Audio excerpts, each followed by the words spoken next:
Je veux juste faire une micro-intervention pour décomplexer tout le monde là. C'est-à-dire que là, on est en train d'aller très loin dans la transparence, dans la communication, dans l'explication.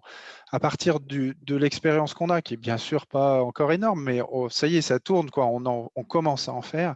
Simplement, la réalisation de la vaccination, il faut vraiment pas diaboliser, quoi.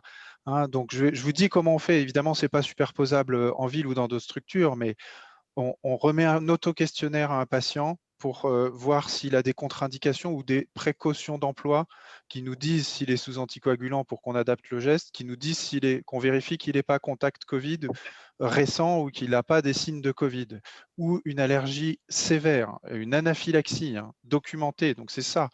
Voilà. À partir du moment où il n'a rien de tout ça, le go est donné sur simple visée du questionnaire par le médecin qui est présent dans la structure. D'accord? Il n'y a pas de consultation à proprement parler. Alors chez nous, attention, je parle de gens qui font la démarche de venir pour se vacciner. Hein, donc voilà, c'est eux qui font la démarche. Donc par définition, ils sont d'accord. Hein. Une fois que c'est ça, c'est une infirmière qui fait la vaccination, parce que je vois plein de choses. Voilà, c'est l'infirmière qui fait la vaccination. Ça se passe très bien. On laisse le patient 15 minutes dans la pièce, pas forcément sur le fauteuil, simplement parce qu'on a éventuellement un peu peur du malaise vagal et qu'on se dit bah, il faut le laisser s'asseoir, être sûr que tout se passe bien. On saisit dans Amélie Pro, ça prend 2 minutes. C'est vraiment 2 minutes, 3, allez, vous allez voir, c'est la 3 la première fois que vous allez le faire, ou 5 la première fois, et à la 4e fois que vous le faites, c'est 2 minutes. Et le patient s'en va et c'est fini. Euh, voilà, donc vraiment, je voudrais décomplexer là-dessus, qu'on n'en fasse pas un foin. Il y a une difficulté logistique qui est beaucoup pour la livraison des EHPAD liée à la conservation. Donc ça, c'est compliqué à organiser pour les délais. Mais l'acte vaccinal n'est pas du tout compliqué. Enfin, la deuxième chose que je veux dire, c'est l'histoire de la deuxième vaccination à 21 jours. Évidemment, c'est mieux, c'est comme ça que c'est validé.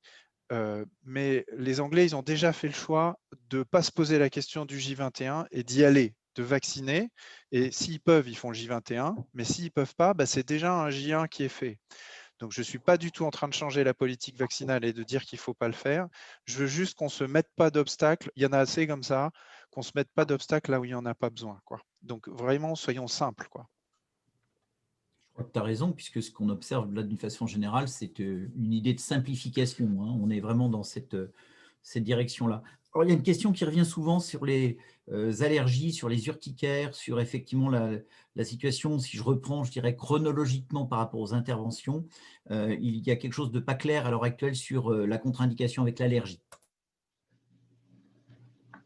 Et je vous laisse y répondre collectivement, bien sûr, qui veut effectivement apporter une réponse claire là-dessus. Je veux bien, je veux bien donner un élément de réponse, c'est possible? Bien sûr, mais n'hésitez pas Voilà. à activer vos micros et les caméras pour qu'il n'y ait pas de délai. Voilà. Vas-y, Renaud. Voilà. Donc, en pratique, je pense que ce qui est apparu dans les essais vaccinaux, et surtout Pfizer, c'est la surprise d'une réaction anaphylactique chez 2 patients en Angleterre. Ça a été ça, principalement. Là, les contre-indications actuellement, ce sont les allergies, les hypersensibilités à des produits contenus dans le vaccin, en particulier le PEG, le polyéthylène glycol. À côté de ça, il est fortement déconseillé d'injecter le vaccin chez des personnes qui ont des antécédents d'allergie grave au sens de réaction anaphylactique, c'est-à-dire d'une allergie rapide après l'exposition à un antigène dans le passé. Et pour l'instant, quel que soit l'antigène en question, y compris alimentaire. Alors évidemment, c'est difficile, mais c'est une situation je pense, temporaire. Et quand on va sur les sites d'allergologie, c'est comme ça que c'est interprété. C'est une situation temporaire qui devrait évoluer, en tout cas espérons-le, vers quelque chose de beaucoup plus cadré. Peut-être qu'on en restera aux allergies au polyéthylène glycol ou à quelques autres composants, peut-être qui auraient à voir avec les nanoparticules lipidiques, j'en sais rien. Mais toujours est-il que le reste des manifestations anaphylactiques sera peut-être réintégré en dehors des contre-indications. Voilà, donc je crois que c'est une position temporaire des agences sanitaires et il faut espérer qu'on en sache plus dans quelques semaines. Donc pour l'instant, si on est certain qu'il s'agit d'une réaction anaphylactique, eh bien, il est déconseillé d'injecter. Mais tout n'est pas anaphylaxie, hein, évidemment. Il y a beaucoup d'éruptions médicamenteuses qui sont décalées par rapport à la prise du médicament, etc. Enfin,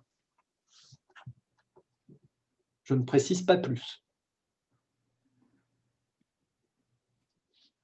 Alors, difficile, effectivement, puisque depuis l'intervention, on a effectivement 15 nouveaux messages, donc ce n'est pas toujours facile, effectivement, de les synthétiser. Il y a aussi des questions sur l'allaitement, des questions sur les asthmatiques, sur les indications de la vaccination ou du risque de la vaccination chez ces personnes.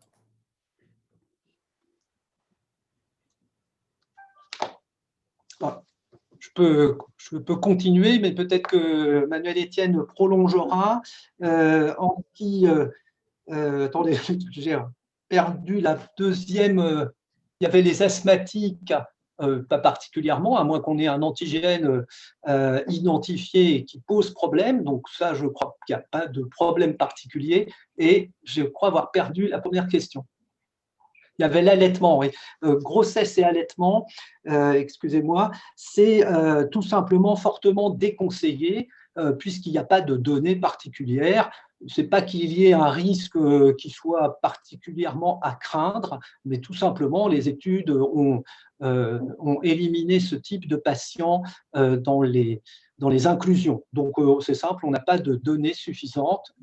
Donc, c'est fortement déconseillé. Après, il est tout de même dit que chez certains individus, il pourrait y avoir un bénéfice-risque, enfin un rapport bénéfice-risque qui irait vraiment pour une vaccination d'une femme enceinte ou d'une femme allaitante. Imaginons qu'une femme qui cumulerait une obésité, une hypertension, un diabète et qui aurait donc un risque de forme grave important. Bon, c'est vraiment, ça reste tout de même exceptionnel.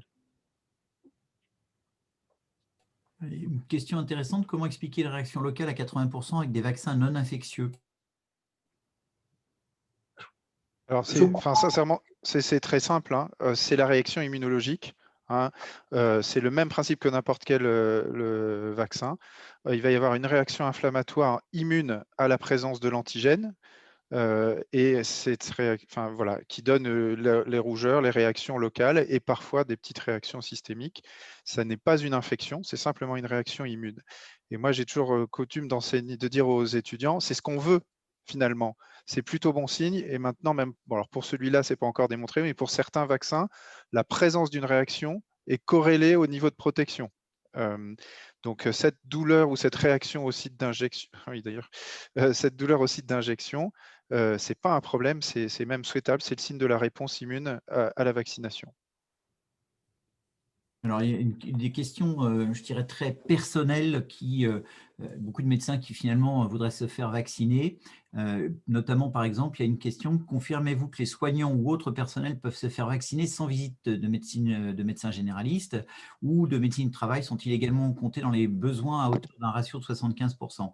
Là, je pense qu'il y a un peu de mélange, il y a un peu de choses différentes, mais si vous voulez effectivement essayer de répondre, peut-être que Manuel Etienne qui a cette expérience actuellement.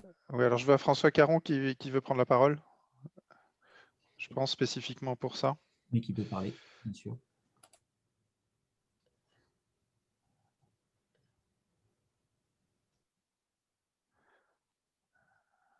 Tu viens de couper Micro, Monsieur Caron. Bonsoir à tous. En fait, c'est parce que je voyais un certain nombre de questions sur les à côté, je dirais, de cette vaccination en EHPAD et qui me paraît important donc de traiter sur les résidus de doses, etc. Alors, je n'ai pas entendu que c'était été abordé. Donc, bien sûr, c'est extrêmement important de ne pas gâcher le produit et bien évidemment que la procédure, c'est non seulement vacciner les résidents en EHPAD, mais vacciner donc les soignants en particulier à risque. Mais vous avez entendu donc cet élargissement très fort de la vaccination et finalement les soignants qui souhaitent être vaccinés, évidemment, c'est important de les protéger. À leur tour, ce seront aussi des ambassadeurs de la vaccination. Voilà. J'ai vu aussi dans le blog beaucoup de questions sur la vaccination des soignants, notamment des médecins. C'est évidemment très important. Bon, je pense que chacun d'entre nous, dans son établissement pivot, on va faire en sorte de vous apporter une offre vaccinale la plus rapide possible. À Rouen, on y travaille d'arrache-pied et j'espère vraiment que jeudi, vous pourrez venir avec en amont donc un système de prise de rendez-vous sur Gestime. Et puis bien sûr, donc la finalité, c'est de s'approcher au plus possible dans des différents territoires et donc chaque établissement maintenant donc en charge de GHT va pouvoir aussi donc décliner cela et c'est un point très très important. Donc je souhaitais une prise de parole globale, non pas sur la dernière question posée, mais bien évidemment si on se pose la question ce soir des EHPAD, très vite élargir, très vite se préoccuper bien sûr des octogénaires, des nonagénaires qui sont à la maison, on l'a bien vu.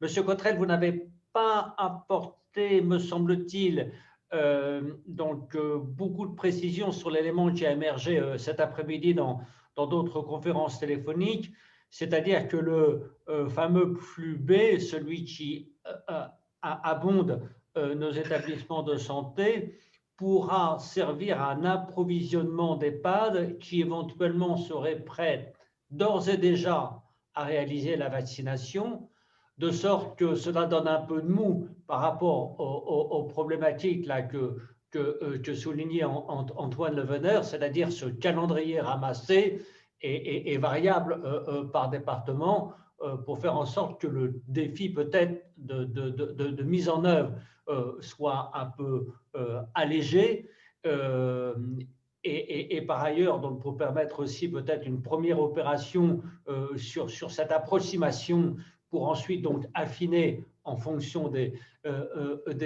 autres besoins. Donc voilà, c'est quelque chose qui a émergé récemment.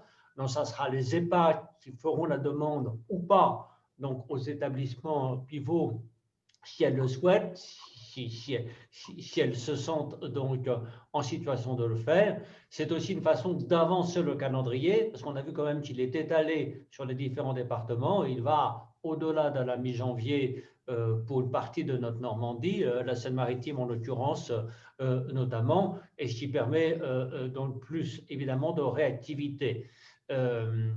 Donc voilà, il y a le flux A et le flux B et c'est un élément nouveau aussi de la donne qui évolue, on le comprend bien, pour toutes ces actions pour amplifier le développement. Oui, merci Monsieur Caron de cette précision. C'est vrai que j'avais omis de dire que malgré voilà, les flux ont été fixés au préalable. Vous le comprenez, c'est une opération logistique qui nécessite une anticipation, mais localement, nous avons pris aussi la décision de pouvoir apporter un peu de souplesse et donc tous les établissements qui seraient en capacité de vacciner avant leur date prévue de livraison pourront le faire en précisant donc cette volonté d'anticiper sur la date prévue auprès de leur établissement pivot pour vérifier que les doses sont disponibles et auprès de l'ARS pour qu'on puisse corriger ces flux et donner la possibilité aux établissements, aux structures qui sont en capacité de le faire, de vacciner plus précocement leurs résidents et leur personnel. C'est une possibilité tout à fait locale, qui a été une décision qui a été prise au niveau de l'ARS en concertation donc avec l'ensemble des professionnels de santé. Je crois Le bonheur, là, Est-ce qu'on peut…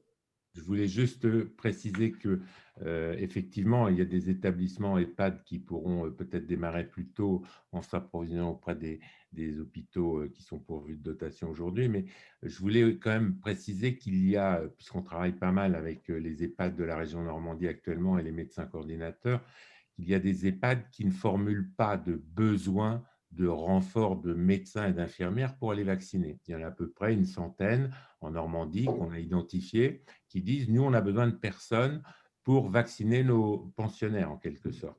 Et donc, ces établissements-là sont sans doute ceux qui pourraient s'approvisionner directement auprès des établissements puisqu'ils seraient hors calendrier officiel en quelque sorte.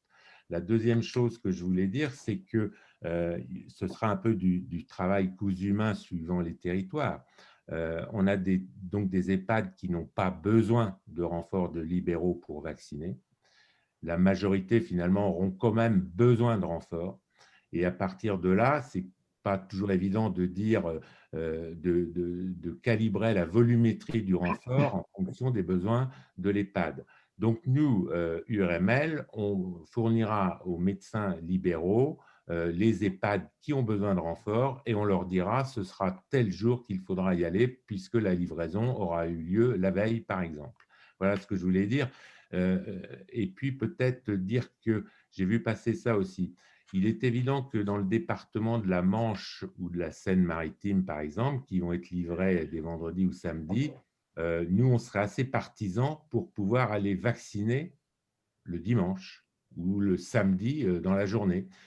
Sans doute que c'est au niveau organisationnel pour nous dans nos cabinets, c'est moins compliqué peut-être d'aller un dimanche de janvier en période de Covid et en période de confinement peut-être en plus, d'aller passer une demi-journée le dimanche ou une journée à la limite en EHPAD pour vacciner, ce serait peut-être pas mal.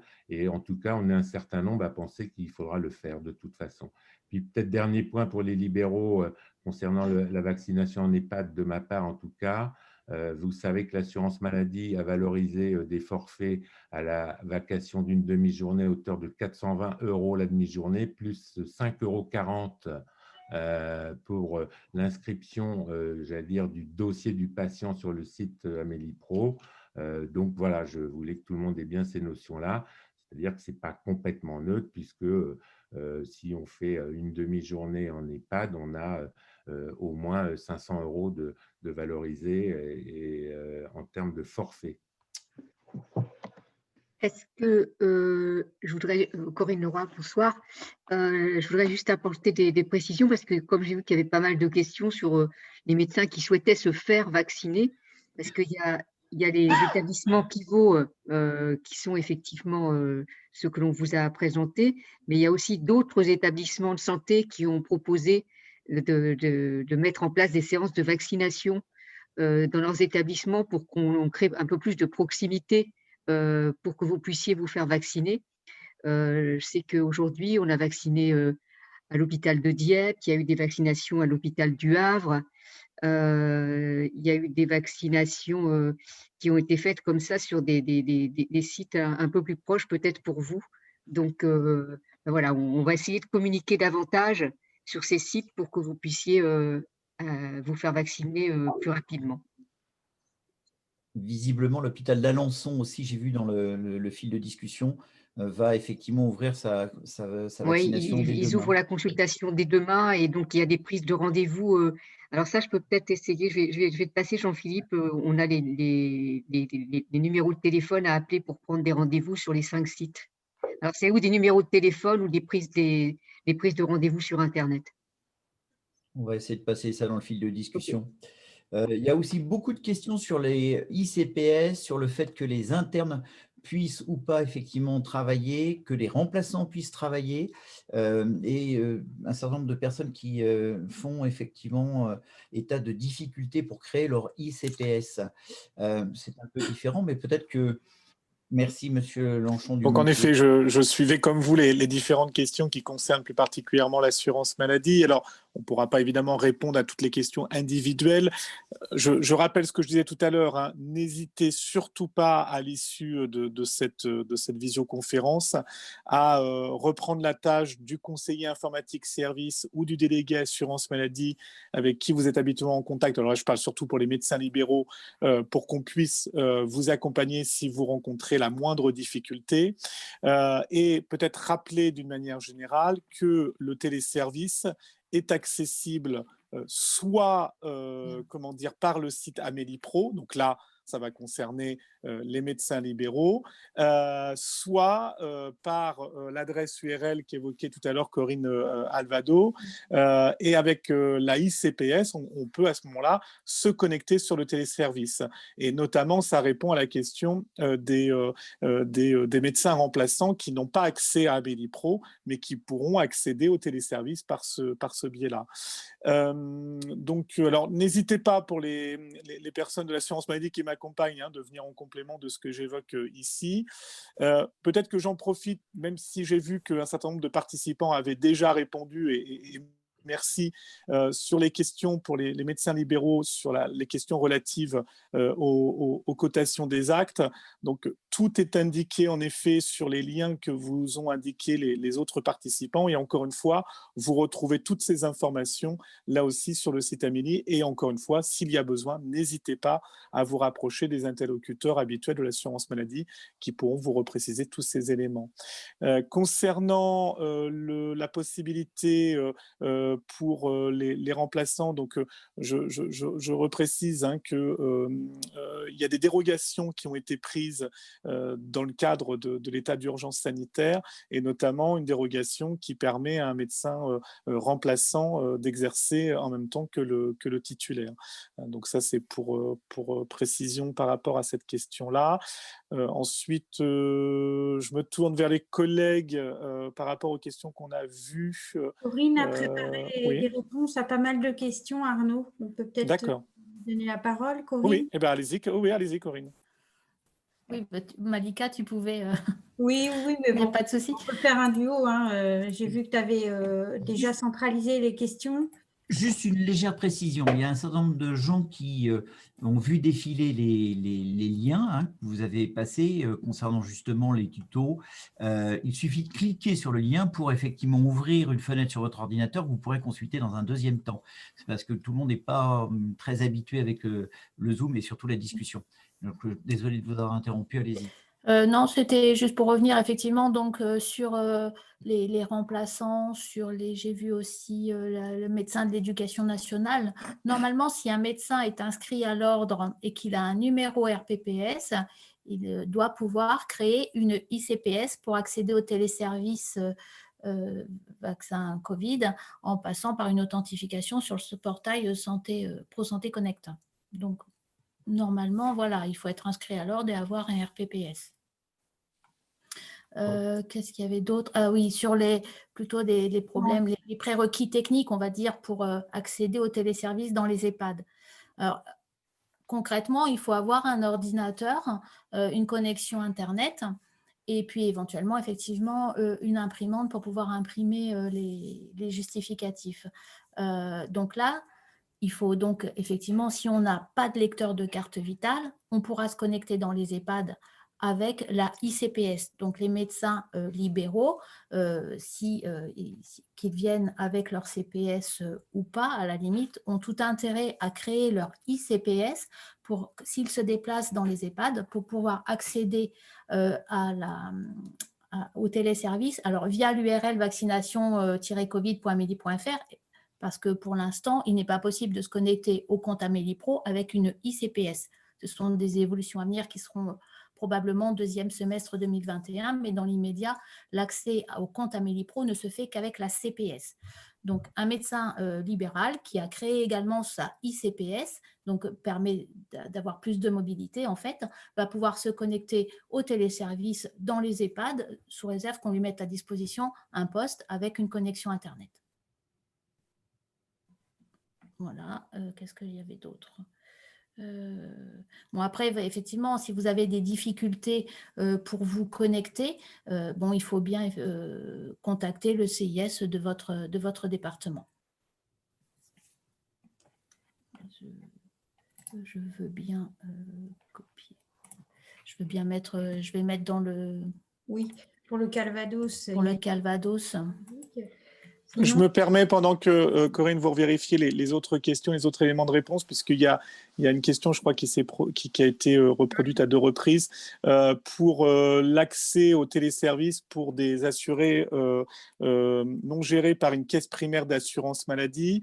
C'est un téléservice qui est, je dirais, ouvert à l'ensemble des régimes. Donc, là aussi, si vous rencontrez sur une situation donnée une situation de blocage, parce qu'on n'est jamais à l'abri d'une problématique technique sur un assuré. Là aussi, n'hésitez pas à revenir vers nous, vers votre caisse avec la situation donnée pour qu'on regarde ce qu'il se passe. Mais très clairement, on est sur un téléservice, comme l'est d'ailleurs Contact Covid, sur un téléservice qui est interrégime. Bien, bonjour, bonsoir. Je voulais juste m'exprimer en attendant que vous reclassifiez vos questions au niveau des internes de médecine générale. Les internes de médecine générale qui sont en stage chez le praticien sont sous la responsabilité directe et quasi permanente de leur maître de stage, donc qui participent à la vaccination, qu'ils vaccinent eux-mêmes, ça paraît assez logique. Pour les internes en autonomie qui sont en stage dit ça se passe, la question peut se poser. Je vais revoir ça avec le doyen et de toute façon, ne jamais oublier que tous les internes doivent fournir au début de leur stage une attestation de responsabilité civile professionnelle. Donc, je pense que les internes, même en ça se passe, pourront participer à la vaccination. On aura la confirmation de nos doyens à Caen et à Rouen dans les 48 heures. Merci. Je complète ce que vient de dire Jean-Loup, puisque j'avais l'intention d'intervenir sur le sujet, pour ne pas oublier que les internes sont des étudiants en formation, mais qu'ils ne vont pas être là pour remplacer la carence qu'il peut y avoir à certains moments, mais ils ont déjà œuvré énormément pendant la première période de la phase endémique et ils ont été mobilisés dans les sites nécessaires. Donc, ils vont pouvoir participer, je pense, à la vaccination sous couvert de la responsabilité du maître de stage. Et ça, il ne faut pas que le maître de stage l'oublie, parce qu'il ne s'agit pas de dire « je reste en consultation, je demande à l'interne d'aller faire les vaccinations en EHPAD », parce que le maître de stage ne serait pas dans les clous à ce moment-là. Par contre, qu'il soit aidant et facilitateur, c'est une évidence. De toute façon, à mon sens, ça fait partie de leur formation professionnelle. Ils resteront, et même en tant que ça se passe, c'est-à-dire en autonomie, sous la responsabilité de leur maître de stage.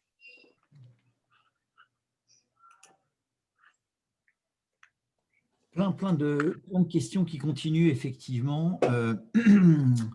Notamment effectivement sur qui doit se faire vacciner. Ça, je vois que Manuel Etienne est en communication, peut-être d'ailleurs avec François Caron, mais plein de questions, donc peut-être que M. Verdon, vous pouvez répondre sur effectivement quel professionnel de santé peut se faire vacciner.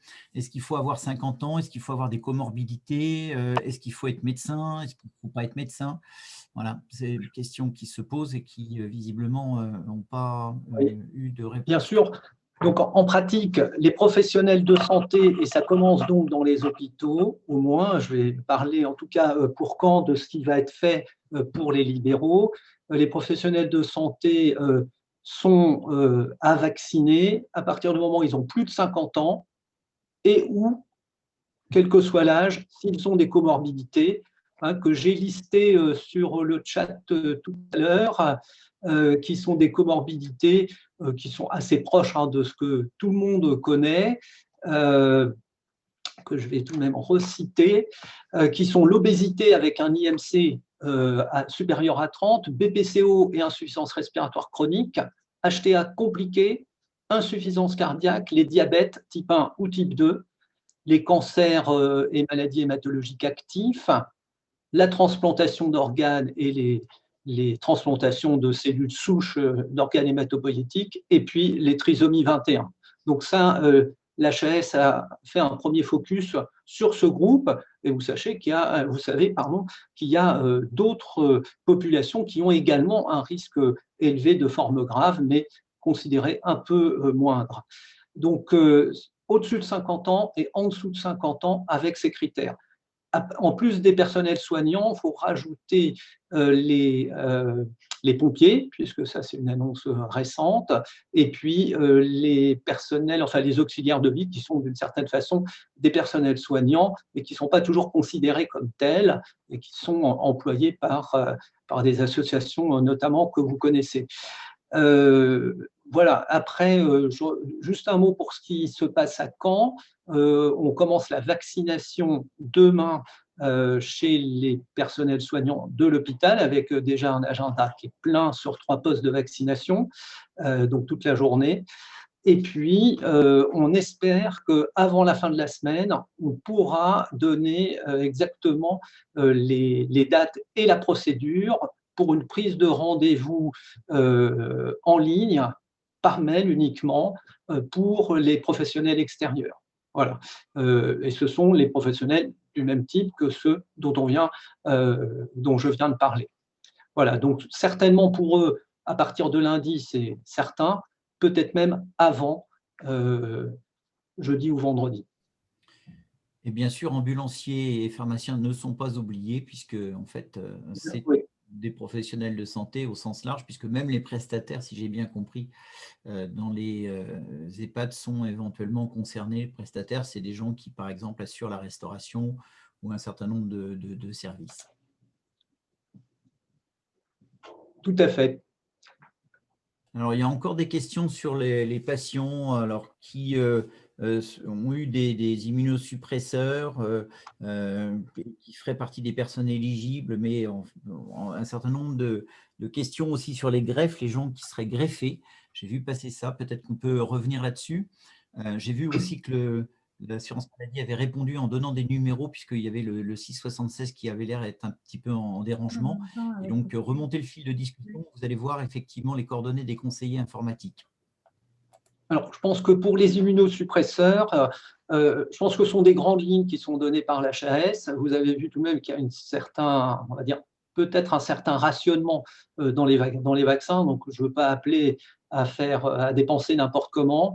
Néanmoins, on peut tout de même dire que sur des petites quantités, un petit nombre de patients, et les immunosuppresseurs, c'est tout de même pas un très grand nombre malgré tout. Et évidemment, ces patients ont un risque assez grave, de faire un Covid grave. Il est, à mon avis, tout à fait justifié de les vacciner, avec tout de même une réserve qui n'est pas du tout le fait que ce soit dangereux, bien sûr, mais c'est certainement une moindre réponse, et en tout cas une réponse qui n'est pas bien connue. Et je pense que c'est pour ça que l'HAS n'a pas voulu se prononcer, parce que le rapport bénéfice-risque n'est pas aussi évident qu'il y paraît, parce que tout simplement, on n'est pas certain qu'il montre une bonne réponse immunitaire. Je ne sais pas si Manuel Etienne veut commenter là-dessus. Complètement d'accord, c'est juste que on craint une efficacité moindre, mais par contre, c'est des patients qu'on a eu dans nos services, qui font des Covid graves, qui durent, etc. Et donc, voilà, il n'y a pas de crainte d'effet indésirable particulier chez eux. Il n'y a aucune raison que ce soit ça, qu'il y ait des effets indésirables graves particuliers. Donc, clairement, nous, on incite à la vaccination de ces personnes.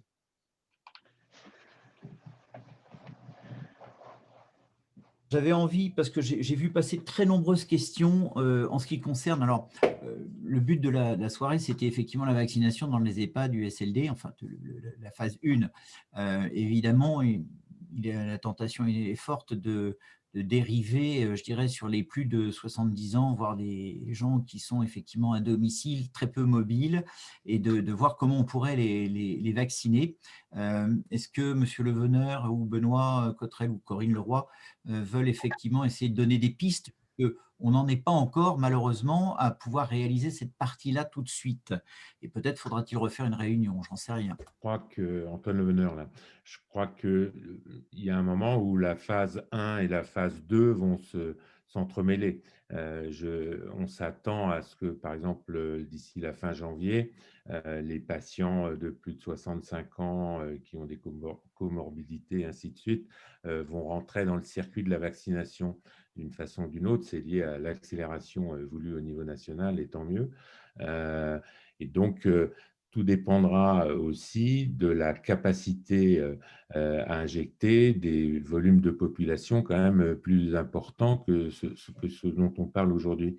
Et comment ça va donc dépendre des lieux de vaccination qui vont être identifiés d'ici la fin du mois de janvier. Si on prend un département, il démarre par un centre de vaccination départemental. Très rapidement, d'ici la fin de la semaine, il y en aura 3, 4, 5 par département. Et la logique veut qu'on déploie vers la ville de plus en plus des lieux de vaccination. Je dis ça parce qu'on pense qu'avec ce flaconnage à 5, voire 10 doses par flacon, ce sera compliqué de pouvoir faire ça dans les cabinets ou même dans les maisons et pôles de santé. Et donc, il faudra, dans le cadre de lieux dédiés, identifiés au niveau départemental, pouvoir proposer la vaccination à cette deuxième tranche de population, j'allais dire. Et donc, très certainement, d'ici la fin du mois de janvier, on aura une quarantaine de lieux de vaccination par département, enfin entre 30 et 50, ça dépendra des départements. Et donc, ces lieux-là qui ne seront pas nécessairement des grands gymnases et des vaccinodromes tels qu'on l'entendait, mais pourquoi pas si les acteurs locaux en décident, ce sera peut-être plus simplement des grands pôles de santé qui ont la capacité de pouvoir s'organiser entre médecins et infirmières avec des lieux où spatialement, j'allais dire, il est possible d'organiser tout ça. Quand je dis pôle de santé, maison de santé, mais ça peut être aussi des maisons médicales de garde qu'on pourrait mobiliser en semaine pour effectuer tout ça. Ça peut être aussi des casernes de pompiers qui se proposent dans certains départements d'organiser.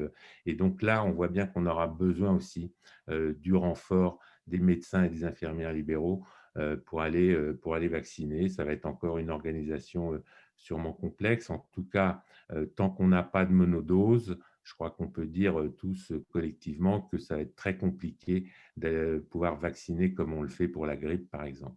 Voilà, toute la question est là. On a deux contraintes. On a le flaconnage, les dates de livraison en général qui dépendent de la logistique et tout ce que vous voudrez. Et c'est pour ça que cette vaccination, qui n'est pas un grand problème en soi, qui n'est pas dramatique, comme ça a pu être dit, pour nous, c'est aussi simple que de vacciner contre la grippe, finalement.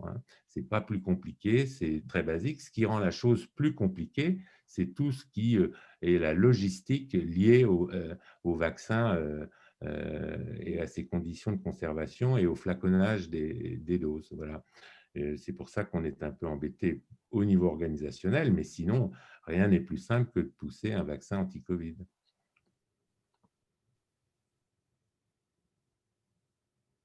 De très, très nombreuses questions. On n'a bien sûr pas l'ambition ce soir de répondre à tout le monde individuellement. Vous avez été plus de 1170 à participer à ce webinaire. C'est sans doute une expérience qu'on pourra recommencer. Notamment, vous avez bien vu que cette situation est tellement changeante que je dirais que chaque jour apporte son lot de nouveautés. Et donc, lorsqu'il y aura effectivement d'autres opportunités, je pense qu'on pourrait réaliser cet exercice. Il est 22h18, il n'y a pas d'horaire pour évidemment fermer et toute personne qui voudra encore intervenir parmi nos panélistes, nos intervenants pourrait évidemment prendre la parole. Mais sinon, nous acheminons doucement vers peut-être de clore cette réunion. Alors, pour info, il est possible de faire un copier-coller en fait de tout ce qui a été échangé. C'est ce que je vais faire. Il y a eu aussi de nombreuses questions de mise à disposition, entre guillemets, des présentations et des informations. Le copier-coller donc permet de récupérer les numéros, les liens qui ont été échangés. Je pense qu'on pourrait sans doute mettre à disposition un enregistrement vidéo des présentations et de ces échanges. Maintenant, peut-être qu'en fait, il faut rediscuter avec les différents intervenants pour voir ce que l'on peut mettre à disposition des uns et des autres, si vous en êtes d'accord.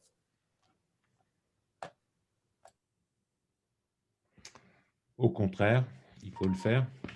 La présentation du département de médecine générale est à disposition.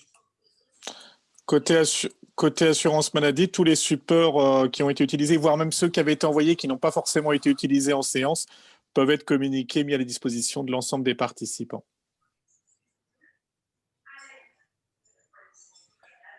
Très bien, bah, écoutez, merci beaucoup. Monsieur Leroy, Antoine Veneur, là, je voulais donc dire que les choses bougent et vont vite et un peu dans tous les sens actuellement, que c'est donc difficile de communiquer de façon définitive sur des points précis. J'invite tout le monde à rester très attentif dans les jours qui viennent à la communication des dates de livraison de vaccins, mais aussi à des changements dans les procédures qui pourraient apparaître, mais aussi à des nouvelles circulaires ministérielles qui auraient des impacts sur nos organisations et tout ça. Je crois que ce mois de janvier et les suivants du reste, il faudra que les médecins soient très attentifs, restent en écoute et en veille permanente par rapport à toutes ces questions-là. Juste un point encore sur les EHPAD peut-être, puisque c'était le sujet du soir. On a un temps qui va être très contraint pour vacciner à partir du moment où les EHPAD auront les vaccins, on l'a dit. Et ben finalement, tant mieux. Il va falloir qu'on fasse ça rapidement et on passera à autre chose. Et une fois qu'on aura vacciné dans tous les EHPAD de Normandie, si vous regardez bien, ça peut se faire en 2-3 jours par département. Donc, ça doit pouvoir aller très vite pour peu que les médecins libéraux s'organisent et on reprend contact avec vous, territoire par territoire, avec des EHPAD qui n'ont pas besoin de renfort, des EHPAD qui ont besoin de renfort. En tout cas, il faut qu'on reste soudés et informés. C'est ça, à mon avis, aujourd'hui, le maître mot pour pouvoir être efficace demain. Alors, une toute dernière précision, on avait Nathalie Massy qui, effectivement, est responsable du Centre régional de pharmacovigilance dans nos intervenants possibles, qui me dit quand même que les CRPV restent disponibles pour tout un tas de questions. Il y a une question sur le cancer que j'ai vue, auquel on n'a pas forcément facilement les réponses de personnes qui sont en cours de prise en charge de cancer. Et vous pouvez aussi, effectivement, les CRPV ont l'habitude de répondre à tout un tas de questions compliquées ou d'aller chercher les réponses pour effectivement un certain nombre de questions. Ça, c'est pas difficile. Les CRPV, leurs numéros de téléphone sont dans les toutes premières pages du Vidal de façon habituelle et redistribueront éventuellement les questions s'il en reste auxquelles ils ne peuvent pas répondre, bien sûr. Merci à tous. Merci, bonne soirée. Merci à tous. Merci. Bonne soirée et sans doute à bientôt. Merci, à bientôt. Très bonne soirée, à bientôt, au revoir. Au revoir.